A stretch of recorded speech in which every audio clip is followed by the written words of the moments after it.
Enfin, elle est arrivée. Mon Dieu, qu'elle est belle, qu'elle est gentille. J'ai été le premier à la voir.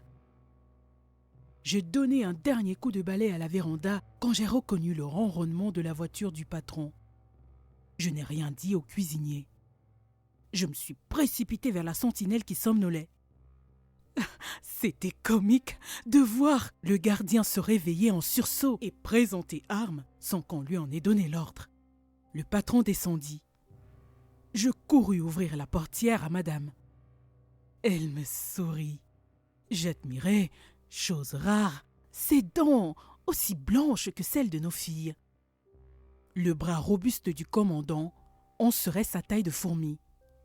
Il lui dit alors: « C'est Tundi, Joseph, mon boy. » Elle me tendit la main. Elle était douce, petite et énervante dans ma grosse pomme qui l'engloutissait comme un joyau précieux. Madame devint toute rouge. Le commandant rougit à son tour. Je descendis les valises. Mon bonheur n'a pas de jour. Mon bonheur n'a pas de nuit. Je n'en avais pas conscience. Il s'est révélé à mon être.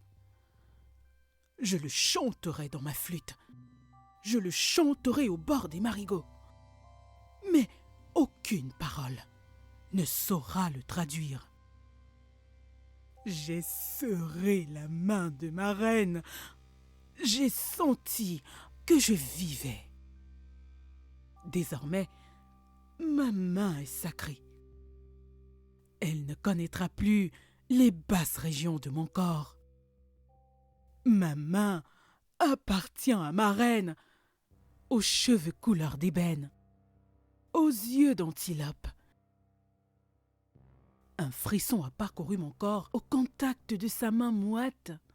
Elle a tressailli comme une fleur dansant dans le vent. C'était ma vie qui se mêlait à la sienne au contact de sa main. Son sourire est rafraîchissant comme une source. Son regard est tiède comme un rayon de soleil couchant.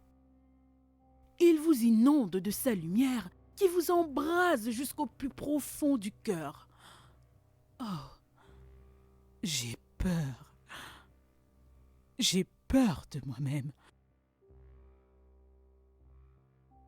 Aujourd'hui, madame a fait le tour du propriétaire. Elle portait un pantalon noir qui mettait en valeur sa taille fine. Elle vint d'abord à la cuisine et félicita le cuisinier pour la propreté des ustensiles et surtout pour son poulet au riz. Le cuisinier était aux anges. De rieur qu'il était, le regard de madame devint impassible. « Désormais, tu y mettras moins de piment, » dit-elle. Le cuisinier la regarda avec des yeux tout ronds.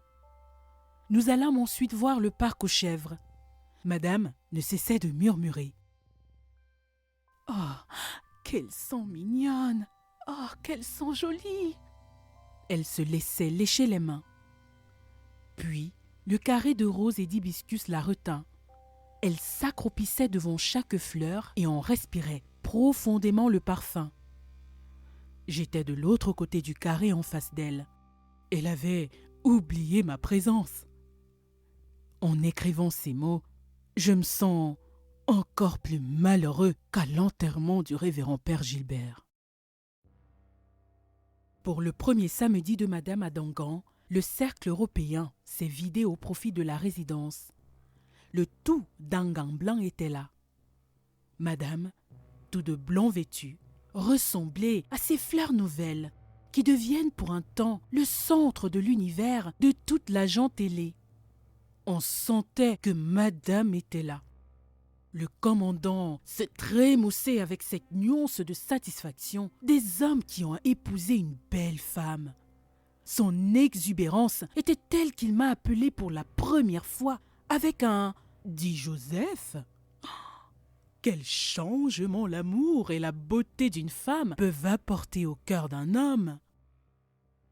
Si les hommes étaient toute admiration devant madame, les femmes, elles, n'arrivaient pas à dissimuler complètement sous des sourires forcés l'amertume qu'elles ressentaient de se trouver éclipsées.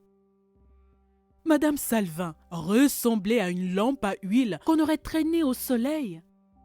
Le rayonnement de la beauté de madame faisait ressortir tout ce que le bon Dieu, qui, ce soir, devait être le diable pour madame Salvin, avait oublié de parfaire chez toutes ces dames que nous admirions à Dangan. La femme du docteur parut aussi plate qu'une patte violemment lancée contre un mur.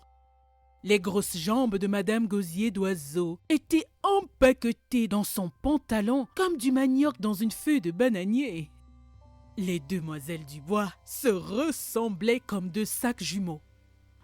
Les femmes des Grecs, d'ordinaire si volubiles, s'étaient tues. Les Américaines de la mission protestante, quant à elles, n'existaient que par leurs éclats de rire. Quant aux hommes, madame semblait être pour eux une apparition. Ils en avaient oublié les bonnes manières qu'ils prodiguent à leurs femmes dans les rues de Dangan pour les reporter sur madame. Parmi tous, j'en cherchais vainement un qui pût retenir l'attention de madame. J'avais bêtement tressailli quand je l'avais vu regarder imperceptiblement l'ingénieur. Mes yeux avaient rencontré ceux de madame par-dessus la tête de l'amant de Sophie. Cela ne dura que le temps d'un éclair. Elle détourna les siens. Je me sentis envahi de gêne, comme le jour où mon regard s'arrêta sur le